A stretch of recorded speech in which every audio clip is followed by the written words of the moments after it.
Artificial Intelligence atau yang disingkat dengan AI sudah banyak dikenal oleh kita. Bahkan AI pada saat ini mulai digunakan untuk mempermudah dalam berbagai pekerjaan. Dimulai dari pekerjaan yang mudah hingga sulit. Namun dengan seiring perkembangan zaman, tindakan kriminal terus meningkat. Bahkan ada yang menggunakan AI untuk tindakan kriminalnya. Tentunya dengan hal ini pastinya akan muncul keresahan di golongan masyarakat. Dan bagaimana jika AI di tangan yang salah? Kembali lagi bersama gue Ari Pratama and welcome to new session.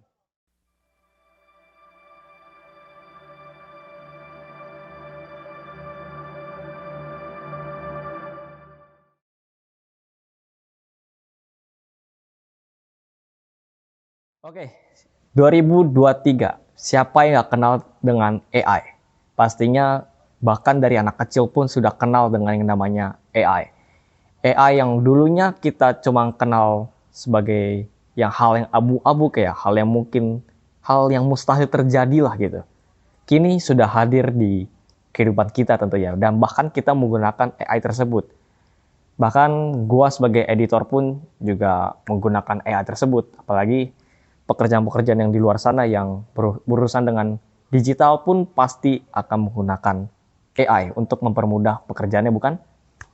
Dan tentunya jika AI digunakan untuk kegiatan yang positif, maksudnya di tangan yang benar, di tangan yang tepat, pastinya akan menghasilkan sebuah karya atau sebuah hasil yang bermakna positif bagi dirinya atau maupun lingkungan sekitarnya hingga ke golongan yang lebih besar lagi tentunya.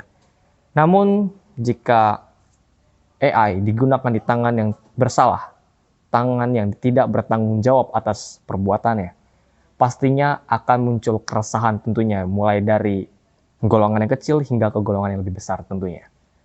Dan gue juga udah menemukan beberapa kasus ya, kasus terkait dengan AI ini yang takutnya malah ke depannya tuh makin membesar dan malah membuat perpecahan yang tentunya itu sangat gak baik ya untuk di negara kita ini. Dan kalian mungkin tidak asing lah, atau mungkin ada yang baru dengar, ada yang sudah dengar tentang kasus ini, yaitu kasus pidatonya Bapak Presiden kita yaitu Joko Widodo yang fasih banget bahasa Mandarinnya. Namun itu sudah diklaim di Kominfo juga itu adalah hoax. Nah, di sini yang gue tekankan adalah kata hoaxnya. Jadi dengan perkembangan zaman ini, yaitu dengan AI itu sangat bisa dibilang cukup khawatir ya jika tidak ada edukasinya yang lebih lanjut gitu. Dari kasus yang pertama ini, jika kalau mau dikupas ya, dibedah lebih dalam, sebenarnya video ini tuh sebenarnya kan kalau dijelaskan dari Menkominfo itu adalah Jokowi sedang melakukan pidato dengan berbahasa Inggris, namun dengan oknum ataupun perorangannya gue nggak tahu lebih jelas ya. Dia menggunakan hal tersebut dengan celah tersebut mengganti bahasanya menjadi bahasa Mandarin dan di-share ke sosial media yang sering kita pakai. Dan itu muncullah pro dan kontra yang bertebaran dari kolom komentar hingga ke sosial media lainnya. Dan tentunya ini sangat meresahkan ya kalau dipikirkan kembali lagi. Ya pastinya ada pikiran untuk menjatuhkan Bapak Presiden kita mungkin, atau sedang ada hal yang tidak suka gitu. Karena sekarang juga sedang lagi panas-panasnya yaitu di dunia politik. Jadi berita hoax ini sangat memprihatinkan banget, apalagi dengan perkembangan AI yang sangat cukup pesat saat ini. Dan setelah kasus deepfake ini ya sebutnya deepfake itu nama kasusnya, gue juga menemukan satu kasus nudity, agak nudity lah, 18 plus banget lah bisa dibilang.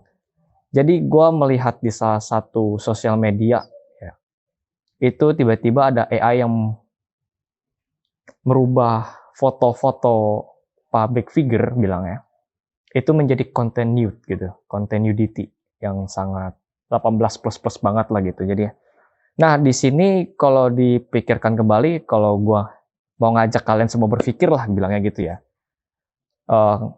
pasti efeknya negatif banget nih ke si public figure dan juga ke pandangan masyarakat atau fans-fansnya. Pastinya fansnya ada sebuah denial lah pastilah. Muncul sebuah denial, nggak mungkin dong. Public figure yang gua suka atau yang gua ikuti ini melakukan hal tersebut. Nah, di sini tuh adanya pemalsuan identitas. Jadi si oknum ini, gue nyebutnya oknum aja ya, si pelaku kriminal ini, itu melakukan sebuah, ibaratnya hal-hal iseng lah gitu. Bikin konten-konten yang cukup sas ya gitu. Dia ngambil foto-foto public figure yang terkenal di Indonesia, dibikin foto seperti itu. Gue nggak bisa ngasih contohnya sih, coba nanti kalau gue temukan paling gue sensor lah paling nggak ya. Nah, di situ di-share lagi dan itu juga menuai sebuah kontroversi yang sangat besar gitu. Dan juga dengan munculnya hal seperti itu pastinya pasti banyak banget lah orang-orang yang penasaran juga dengan hal tersebut gitu. Ada yang ingin mencobanya atau ada yang penasaran aja gitu kan. Pasti kan muncul lah rasa-rasanya yang tahu itu dari setiap pribadi-pribadi kan ya. Setelah 2 kasus yang gue sebutkan tadi itu pasti bakal muncul masalah-masalah baru lagi. Bukan dibilang baru sih sebenarnya, cuman bakal muncul lagi dan itu rasanya lebih kuat gitu menurut gue. Yaitu adalah soal diskriminasi.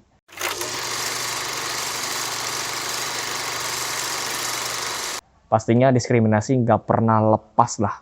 Yang namanya diskriminasi itu. Dari zamannya sosial media belum berkembang saja bisa dibilang diskriminasi untuk di negara inilah bisa dibilang ya, atau mungkin di negara lain juga ada, itu sangat kenceng sih menurut gua, dan itu masih berlanjut hingga saat ini, saat gua syuting juga masih ada. Jadinya tentunya diskriminasi ini tuh pastinya akan bakal terus muncul, apalagi dengan AI yang sangat berkembang pesat ini. Dan tentunya dengan kemunculan hal-hal buruk-buruk seperti ini takutnya berdampak lagi ke generasi-generasi di bawah kita, yaitu dengan penurunan etika.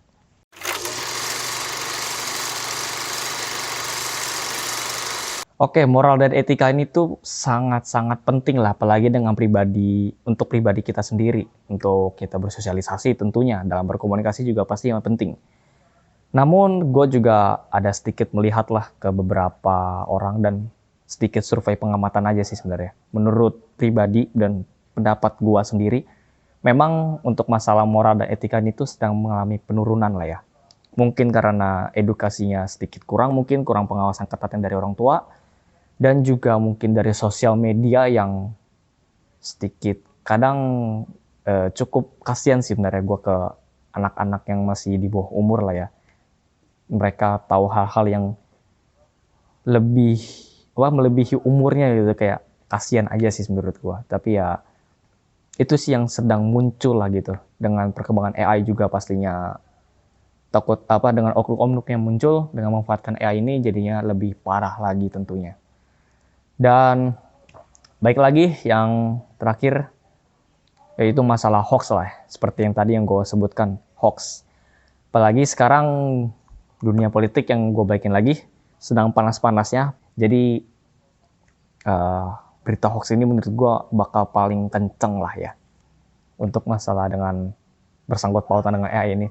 Jika ada oknum-oknum yang memanfaatkan AI itu di jalan yang salah menurut gue.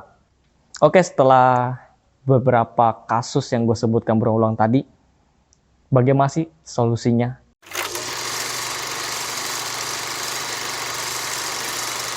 Solusi yang paling mudah dan paling terdekat yaitulah mulai dari diri sendiri kita dulu. Kenapa gue mulai dari yang hal kecil? Karena hanya diri sendiri aja yang bisa mengontrol diri kita. Baru kita bisa step by step lah, kayak ke golongan masyarakat mungkin, atau dari keluarga ke masyarakat, atau yang lebih besar lagi tentunya. Dan apa sih yang bisa kita lakukan sebagai pribadi gitu ya, diri sendiri? Tentunya kalian harus punya kesadaran, punya rasa tanggung jawab dalam menggunakan AI tersebut. Kontrol pikiran kalian, kontrol saja hal-hal yang menurut kalian itu negatif, tolong dibuang. Hal-hal yang bisa menghasilkan hal-hal positif, tolong digunakan dengan baik. Dan juga gua menggunakan AI ini untuk membuat skrip ini juga gua menggunakan AI. Jadi gua memanfaatkan AI itu dengan cukup berhati-hati juga sih sebenarnya, cuman gue manfaatkannya dengan kebutuhan gue yang lebih positif tentunya. Untuk hal-hal negatif, gue bakal buang. Jadi, kita mulailah dari hal-hal yang kecil. Oke, solusi yang kedua adalah tolong kalian teliti dalam membaca dan menyebarkan berita. Tentunya dengan hal seperti ini pun akan membantu banget lah dalam menyeleksi berita. Tentunya kalian tahulah dari aplikasi sosial media yaitu TikTok ya, yang banyak digunakan semua banyak banget usernya gitu, dari orang tua, anak kecil hingga anak muda pun juga menggunakannya. Tapi gua merasa di aplikasi tersebut tuh berita hoaxnya masih cukup kencang lah ya. Kadang juga ada beberapa oknum yang melakukan hal tersebut kayak melakukan pemalsuan identitas. Tentunya ini paling sering gue lihat. Terus juga menyebarkan berita-berita yang tidak pasti yaitu hoax gitu. Dan karena kurangnya edukasi lah mungkin ya bisa dibilang, berita ini tuh disebarkan luaskan di grup-grup WhatsApp misalnya gitu, kayak grup-grup chat kalian tuh kayak di grup keluarga lah, grup ini, grup itu dan sebagainya. Dan di sini ya menurut gua kalau kita mulai teliti dalam membaca dan menyebarkan berita tentunya akan bisa menyaring lah, memfilter hal-hal tersebut. Dan gimana sih cara membaca berita yang teliti dan tepat? Tentunya jika kalian, kalau menurut gue ya, dari gue sih sebenarnya ini,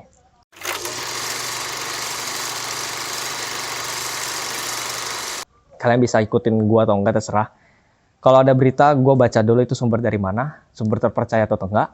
Kedua itu tanggal rilisnya kapan. Cukup 2 poin ini aja. Menurut gue udah bakal membantu banget. Misalnya berita ini penting harus gue sebarkan, baru gue sebarkan. Kalau tidak ya sudah, gue yang penting udah tahu dan ya udah gue skip aja gitu. Oke, solusi yang ketiga, karena data itu sangat penting, bersifat sensitif, tolong kalian bisa jaga itu dengan baik. Mungkin kalian step awalnya mungkin jangan sembarang login atau memasukkan password kalian yang sangat penting itu di website-website yang tidak terpercaya. Pasti kalian udah tahu lah website-website yang tak terpercaya itu. Dan juga kalian bisa menggunakan aplikasi yang sangat legal, misalnya mungkin dari Play Store aja gitu, atau dari App Store. Mungkin kalian mau download karena Android itu sangat open source ya, kalian bisa download aplikasi dari website. Mungkin bisa dilihat dulu sumber-sumbernya, bisa dipakai untuk kita atau enggak. Kalian bisa membaca lah pastinya ya. Kalian bisa melakukan riset sendiri pastinya. Dan itulah beberapa gambaran yang bisa gua recap lah bilangnya. Jika AI itu berada di tangan yang kurang bijak dan salah gitu. Dan di sini juga gua mau ngajak kalian semua buat sama-sama lah kita mengedukasi kita diri sendiri, agar kita menggunakan AI itu dengan tepat. Biar hal-hal yang kita resahkan atau yang hal-hal sudah muncul ini pun bisa berkurang jadinya. Tentunya itu juga mulai dari hal-hal yang kecil seperti diri kita. Kita harus mulai mengedukasi diri kita sendiri tentunya. Baru kita bisa berdampak ke masyarakat yang lebih luas tentunya.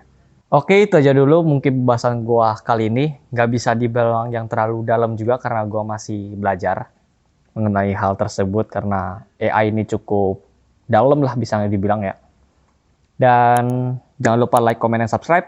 Jika kalian suka pembahasan kayak gini, kalian bisa ketik di kolom komentar itu what if tag. Dan gua Hari Pratama cabut, and until next time.